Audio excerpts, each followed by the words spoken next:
अस्सलाम वालेकुम नाज़रीन, FSID न्यूज में आपका इस्तकबाल है। मैं मोहम्मद फारूक। पढ़ते हैं आज की ताज़ा खबर। जल्द ही महबूब नगर सुपर स्पेशलिटी अस्पताल का आगाज किया जाएगा। महबूब नगर रुकने असेंबली एनएम श्रीनिवास रेड्डी।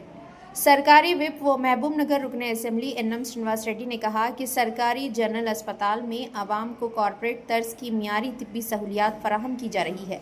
उन्होंने महबूब नगर के सरकारी जनरल अस्पताल में मोडा फंड के तहत 15 लाख रुपए की लागत से खरीदे गए जदीद जराही आलात अस्पताल इंतजामिया के हवाले किए। इस मौके पर खिताब करते हुए उन्होंने कहा कि महबूब नगर में जल्द ही सुपर स्पेशलिटी अस्पताल के आगाज़ के लिए इक़दाम तेज़ी से जारी हैं। उन्होंने कहा कि सरकारी जनरल अस्पताल में कॉरपोरेट तर्ज तिब्बी सहूलियात फराहम किए जा रही हैं। अस्पताल में सफाई पर खुसूसी तवज्जो देने की हिदायत देते हुए कहा कि मरीजों के साथ आने वाले तीमारदार भी सफाई का खास ख्याल रखें। उन्होंने जगह जगह कचरा फेंकने और पान के इस्तेमाल से गुरेज करने की अपील की। उन्होंने बताया कि जजगी वार्ड में गैर ज़रूरी भीड़ को रोकने के लिए मुनासिब इंतजामात किए जा रहे हैं। हर हफ्ते सफाई और मरम्मती काम अंजाम देकर मरीजों को मियारी तिब्बी खदमात फराहम करने की कोशिश की जा रही है। उन्होंने नौमौलूद बच्चों की सेहत के तहफ़्फ़ुज़ के लिए अस्पताल के तमाम ज़वाबित पर अमल करने की भी अपील की। इससे कबल उन्होंने हामिला ख़वातीन के OPD सेक्शन का मुआयना किया और मरीजों में फल तकसीम किए। इस मौके पर mayor Mamata Srinivas, deputy mayor M. Ali Surender Reddy, अस्पताल superintendent doctor Ranga Ajmer, corporators Salman, Shabbir Ahmed, Ramesh Reddy, Fakhar, अस्पताल डेवलपमेंट कमेटी के अरकान, रघुविंदर, सादुल्ला जुनेदी समेत दीगर भी मौजूद थे।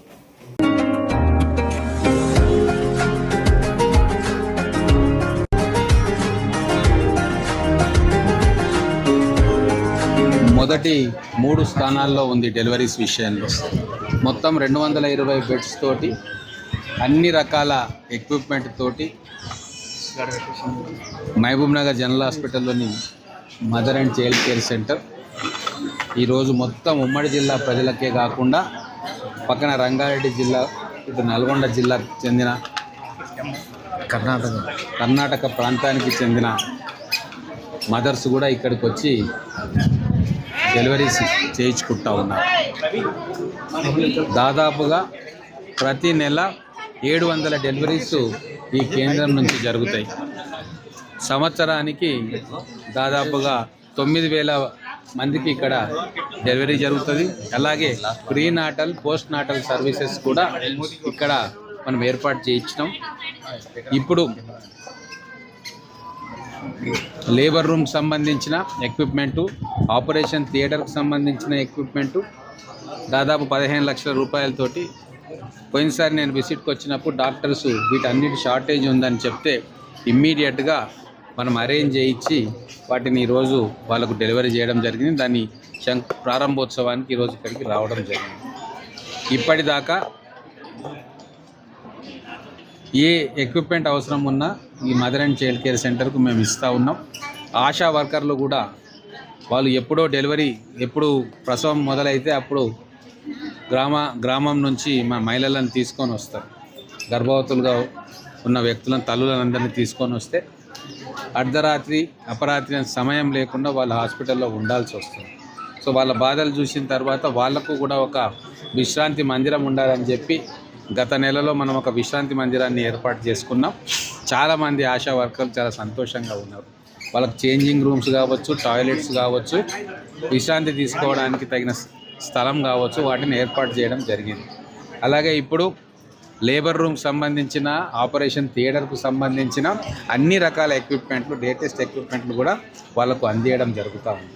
ముఖ్యంగా మీకు తెలుసు, నేను ఎమ్మెల్యే అయిన తర్వాత విద్య మీద, వైద్యం మీద, అలాగే ఇన్ఫ్రాస్ట్రక్చర్ మీద ఫోకస్ చేస్తూ ఉన్నా. విద్య మీద దాదాపుగా అన్ని స్కూళ్ళల్లో, ప్రభుత్వ పాఠశాలల్లో ఇంప్రూవ్మెంట్ జరుగుతూ ఉన్నాయి. మంచి రిజల్ట్ కూడా మనకు వస్తూ ఉంది. అలాగే వైద్యం మీద కూడా దృష్టి పెట్టినాం. త్వరలోనే మనకు సూపర్ స్పెషాలిటీ హాస్పిటల్ను కూడా అన్ని హంగులతోటి ప్రారంభోత్సవం చేసుకుంటాం త్వరలోనే. వాటికి కావాల్సిన ఏర్పాట్లన్నీ జరుగుతూ ఉన్నాయి. ఇక్కడ ఈ సెంటర్ను కూడా అన్ని రకాలుగా అత్యాధునికంగా తీర్చిదిద్దుతూ ఉన్నాం. దీన్ని రీజనల్ రిఫరల్ సెంటర్ అంటే చుట్టుముట్టు ఉన్న ప్రాంతాల్లో మిగతా జిల్లాలో ఉన్న గవర్నమెంట్ హాస్పిటల్స్ కూడా కాంప్లికేటెడ్ కేసెస్ ఉంటే ఇక్కడికి రిఫర్ చేసేటట్టుగా దీన్ని అప్గ్రేడ్ చేస్తూ ఉన్నాం. మన హెల్త్ మినిస్టర్ దామోదర్ రాయ నరసింహ గారు కూడా ప్రత్యేకమైన శ్రద్ధ తీసుకుంటా ఉన్నారు. మన మెడికల్ కాలేజీకి సంబంధించిన అనేక అంశాలు, అలాగే ఎన్నో సంవత్సరాలుగా పెండింగ్లో ఉన్న ప్రొఫెసర్స్ పోస్టులను కూడా భర్తీ చేయాలని చెప్పి నిర్ణయం తీసుకున్నారు.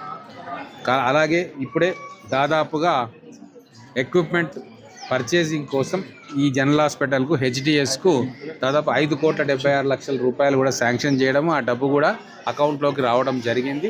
ఖచ్చితంగా ఈ హాస్పిటల్ను కార్పొరేట్ హాస్పిటల్కు దీటుగా ఇంకా అన్ని రకాల సర్వీసెస్ని ఉచితంగా ఇచ్చే విధంగా పేషెంట్స్కు అన్ని ఫెసిలిటీస్ ఇక్కడ ఇచ్చి మంచి క్లీన్ ఎన్విరాన్మెంట్ ఇక్కడ కలుగజేసడానికి కావాల్సిన అన్ని సదుపాయాలను కూడా నేను కల్పించడానికి నేను సిద్ధంగా ఉన్నా. అలాగే మీడియా మిత్రులకు కూడా నేను చెప్తా ఉన్నా, హాస్పిటల్లో ఏమన్నా ఇబ్బంది ఉంటే మా దృష్టికి తీసుకురండి, ఖచ్చితంగా వాటిని పూర్తి చేసే ప్రయత్నం చేస్తాం. ఒక్కోసారి ఇంత హెవీ రష్ ఉంటుంది, ఊహించనంతగా రష్ ఉంటుంది. ఇన్ఫ్రాస్ట్రక్చర్ కంటే మించి ఈరోజు పేషెంట్స్ మనకు వస్తూ ఉన్నారు. అవుట్ పేషెంట్స్ అయితే కొన్ని వేల సంఖ్యలో వస్తూ ఉన్నారు. డైలీ అవుట్ పేషెంట్స్ రోజు 2,000 మంది ఓపీ ఇక్కడ డాక్టర్లు చూస్తూ ఉన్నారు. ఎమర్జెన్సీలో కూడా దాదాపుగా 300-400 మందికి మనం ట్రీట్మెంట్ ఇస్తూ ఉన్నాం. సో చిన్న చిన్న ల్యాబ్సెస్ ఖచ్చితంగా ఉంటాయి, వాటిని మా దృష్టికి తీసుకొస్తే వీలైనంతగా ల్యాబ్సెస్ను కూడా కవర్ చేసే విధంగా నేను అధికారులకు సూచనలు ఇస్తాను. తర్వాత ఎక్విప్మెంట్ పరంగా ఏమైనా రిప్లేస్మెంట్ చేయాలన్నా కూడా ఖచ్చితంగా వెంటనే వాటిని రిప్లేస్మెంట్ చేసే కార్యక్రమం జరుగుతూ ఉంటుంది. అలాగే లిఫ్ట్ ఎన్నో సంవత్సరాల నుంచి వాడుకలో లేదు, సో వాటిని కూడా ఇప్పుడు రిపేర్ చేయించబోతూ ఉన్నాం. నర్సింగ్ కళాశాల విద్యార్థులకు కూడా ఫెసిలిటీస్ ఇంకా పూర్తిగా లేవు. నర్సింగ్ కాలేజ్ వచ్చేంత వరకు వాళ్ళు ఇక్కడనే టెంపరీ అకామిడేషన్లో వాళ్ళు ఇక్కడ పాఠాలు చెప్తూ ఉన్నారు, ఈ హాస్పిటల్లో వాళ్ళు సేవలు అందిస్తూ ఉన్నారు. వాళ్ళకు కావాల్సిన సౌకర్యాలు కూడా మేము ఇక్కడనే అరేంజ్ చేస్తూ ఉన్నాం.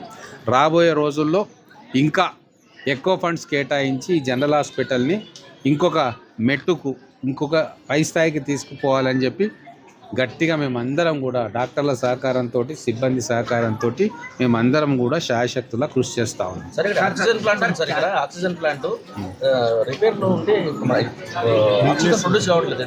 లేదు ఉన్నది, రిపేర్ ఏం లేదు. ఆక్సిజన్ అది బయట నుంచే వస్తుంది, ప్రొడ్యూస్ కాదు, లిక్విడ్ వస్తుంది. ఆక్సిజన్ లిక్విడ్ ని మనం ఇక్కడ మళ్ళీ దాన్ని డైల్యూట్ చేసి గ్యాస్. आप हमारा ये वीडियो YouTube पर देख रहे हैं तो सब्सक्राइब करना ना भूलें और बेल आइकन दबाएं। और अगर आप हमारा ये वीडियो Facebook पर देख रहे हैं तो पेज को लाइक करें और फॉलो करें।